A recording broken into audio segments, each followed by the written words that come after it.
कभी सोचा है कि हमारे चारों ओर की हर चीज आखिर एक साथ बंद ही कैसे रहती है? आज हम पदार्थ के बिल्कुल दिल में, उसके केंद्र में उतरने वाले हैं। एक ऐसी दुनिया जो इतनी छोटी है कि हम सोच भी नहीं सकते, लेकिन जिसमें इतनी शक्ति है जिसकी कोई सीमा नहीं। चलिए न्यूक्लियर फिजिक्स के रहस्यों को समझते हैं। तो चलिए इस बहुत ही बेसिक सवाल से शुरू करते हैं। वो कौन सी ताकत है जो हमारी यूनिवर्स की हर चीज को, हर छोटे से छोटे कण को एक साथ जोड़कर रखती है? इसका जवाब हमें मिलेगा एटम यानी परमाणु के सबसे गहरे हिस्से में, उसके न्यूक्लियस में।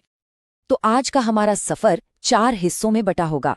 सबसे पहले हम एटम के अंदर झांकेंगे, फिर उस गोंद को समझेंगे जो इसे जोड़े रखता है। इसके बाद देखेंगे कि इससे इतनी सारी एनर्जी कैसे निकलती है, और आखिर में इसके आज के जमाने के इस्तेमाल पर एक नजर डालेंगे। तो चलिए शुरू करते हैं। हमारे सफर के पहले पड़ाव पर चलते हैं और सीधा एटम के दिल यानी उसके न्यूक्लियस पर जूम इन करते हैं। अच्छा, स्कूल की किताबों से हम सबको एटम का ये मॉडल तो याद ही होगा, है ना? बीच में एक सेंटर और उसके चारों ओर चक्कर काटते हुए इलेक्ट्रॉन।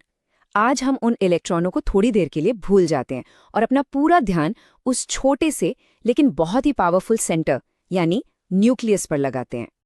तो इस न्यूक्लियस के अंदर आखिर है क्या?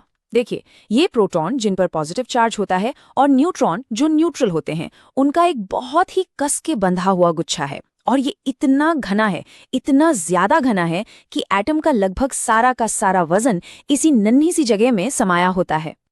लेकिन सुनिए, हर न्यूक्लियस एक जैसा नहीं होता। हम उन्हें आइसोटॉप्स, आइसोबार और आइसोटोन में बांटते हैं।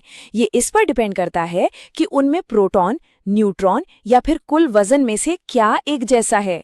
और ये बंटवारा सिर्फ किताबों के लिए नहीं है, यही तय करता है कि कोई एलिमेंट स्टेबल होगा या रेडियो एक्टिव। अब एक बहुत ही अजीब और हैरान करने वाली बात पर आते हैं।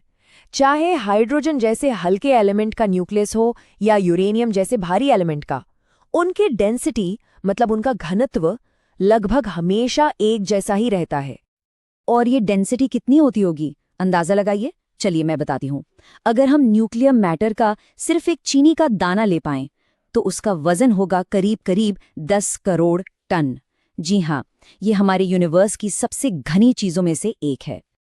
तो सवाल ये उठता है कि इतनी छोटी सी जगह में इतनी घनी चीज एक साथ टिकी कैसे रहती है? यही हमें हमारे अगले पड़ाव पर ले जाता है, उस रहस्यमयी गोंद की खोज जो न्यूक्लियस को बांधे रखता है। जरा सोचिए, न्यूक्लियस में बहुत सारे पॉजिटिव चार्ज वाले प्रोटॉन एक दूसरे से चिपके हुए हैं, और हम ये भी जानते हैं कि एक जैसे चार्ज एक दूसरे को जोर से धकेलते हैं। तो फिर न्यूक्लियस फट क्यों नहीं जाता? इसका जवाब है प्रकृति की 4 सबसे बुनियादी ताकतों में से एक, स्ट्रॉन्ग न्यूक्लियर फोर्स। यही वो अदृश्य गोंद है जो उस धक्के की ताकत को हराकर सब कुछ एक साथ बांधे रखता है। इस फोर्स की खासियतें भी कमाल की हैं। ये नेचर का सबसे मजबूत फोर्स है, लेकिन इसकी एक शर्त है। ये सिर्फ और सिर्फ बहुत ही कम दूरी पर काम करता है। इसे एक सुपर ग्लू की तरह समझिए, जो तभी चिपकता है जब कण एक दूसरे को लगभग छू रहे हों। और ये प्रोटॉन न्यूट्रॉन में कोई भेदभाव नहीं करता, इसीलिए ये प्रोटॉन के आपसी धक्के पर आसानी से हावी हो जाता है। अब बात करते हैं एनर्जी की। और जब भी न्यूक्लियर एनर्जी की बात आती है तो आइंस्टाइन का ये फेमस इक्वेशन E=mc² जरूर सामने आता है। ये सिंपल सा दिखने वाला इक्वेशन ही असल में मास और एनर्जी के बीच के गहरे रिश्ते का राज खोलता है। इसका एक बहुत ही दिलचस्प नतीजा है जिसे मास डिफेक्ट कहते हैं।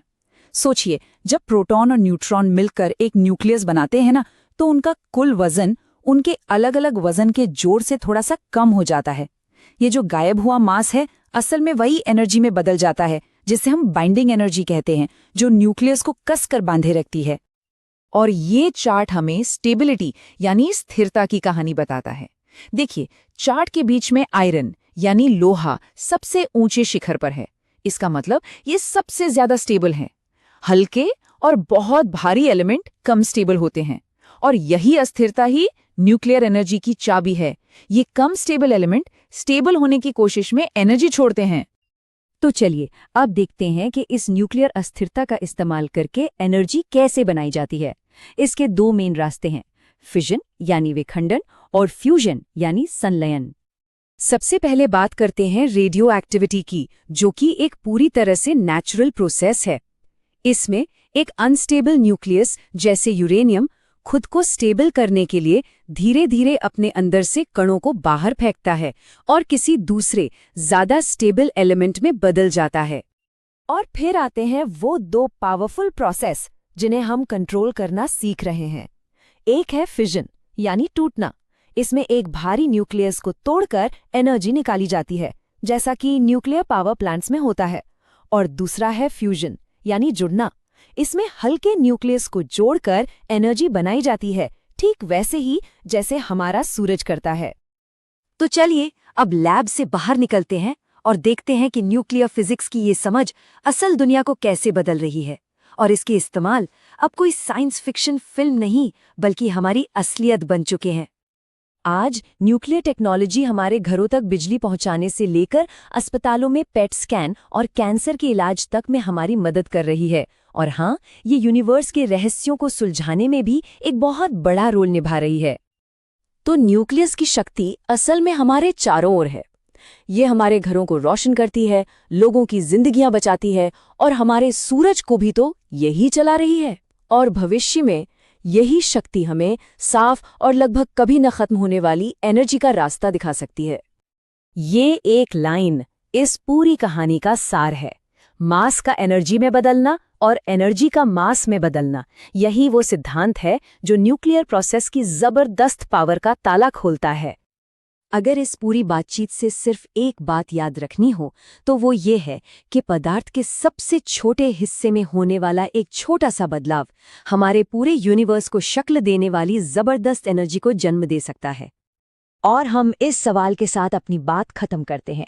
फ्यूजन एनर्जी जो सूरज की शक्ति की नकल करती है, वो हम इंसानों के लिए एनर्जी का भविष्य हो सकती है। पर क्या हम इसे सच में हकीकत बना पाएंगे या ये हमेशा एक दूर का सपना ही रहेगा?